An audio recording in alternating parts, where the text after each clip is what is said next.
नमस्कार दोस्तों, आप देख रहे हैं विजय स्टोरीज ऑफिशियल।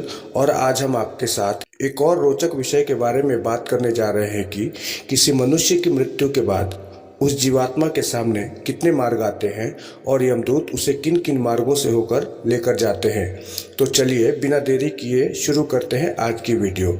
मित्रों, गरुड़ पुराण, जिसे हिंदू धर्म के प्रसिद्ध पुराणों में एक माना जाता है, इस पुराण में स्वयं भगवान विष्णु ने अपने प्रिय भक्त और वाहन गरुड़ जी को इसके बारे में बहुत ही विस्तार से बताया है।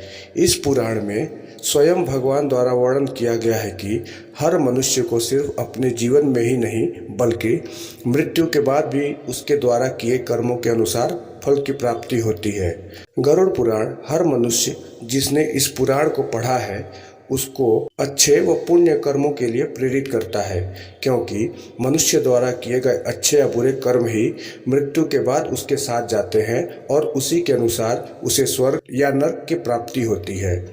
मित्रों, और साथ ही यह पुराण मनुष्य के जीवन से जुड़े कई गूढ़ रहस्यों के बारे में भी बताता है, जिसके अंतर्गत इस पुराण में मनुष्य के मृत्यु से पहले मिलने वाले संकेत और मृत्यु के बाद आत्मा का सफर आदि कई चीज़ों के बारे में बहुत ही विस्तार से वर्णन किया गया है। मित्रों, गरुड़ पुराण में बताया गया है कि किसी मनुष्य की मृत्यु के बाद उसकी आत्मा को 3 प्रकार के मार्ग मिलते हैं और यही मार्ग उसे उसके जीवन में किए गए कर्मों के आधार पर प्राप्त होते हैं। तो चलिए जानते हैं इन 3 मार्गों के बारे में और साथ में यह भी जानते हैं कि यमदूत उस जीवात्मा को किस किस मार्ग से होकर लेकर जाते हैं। मित्रों, उस जीवात्मा के सामने सबसे पहले आने वाला मार्ग है अर्ची मार्ग। मित्रों, गरुड़ पुराण में अर्ची मार्ग को सबसे उत्तम और सर्वोच्च कहा गया है, क्योंकि यह मार्ग देवलोक और ब्रह्मलोक के लिए होता है। इस मार्ग में ऐसी ही जीवात्मा जा पाती है जिसने अपने जीवन में कभी किसी तरह का पाप न किया हो, कभी झूठ न बोला हो और अपने जीवन में किसी का अहित न किया हो। अर्ची मार्ग वही मार्ग है जहां पहुंच जाने के बाद जीवात्मा को मोक्ष प्राप्त हो जाता है।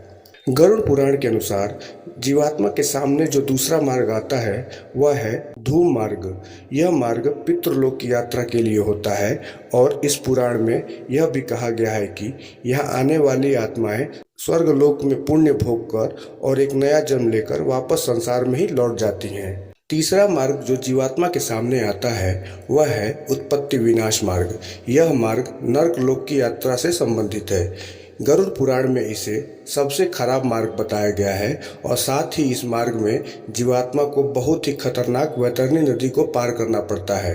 मित्रों, जिसे पार करने में हर जीवात्मा को 47 दिन का समय लग जाता है। गरुड़ पुराण में वर्णित है कि उस जीवात्मा के लिए ये 47 दिन बहुत ही कष्टकारी होते हैं। तो मित्रों, आज की वीडियो हम यहीं समाप्त करते हैं और आशा करते हैं कि आपको भी ये वीडियो अच्छी लगी होगी। तो कृपया हमारे चैनल को सब्सक्राइब करना बिल्कुल न भूलें और लाइक और कमेंट भी जरूर करें। धन्यवाद।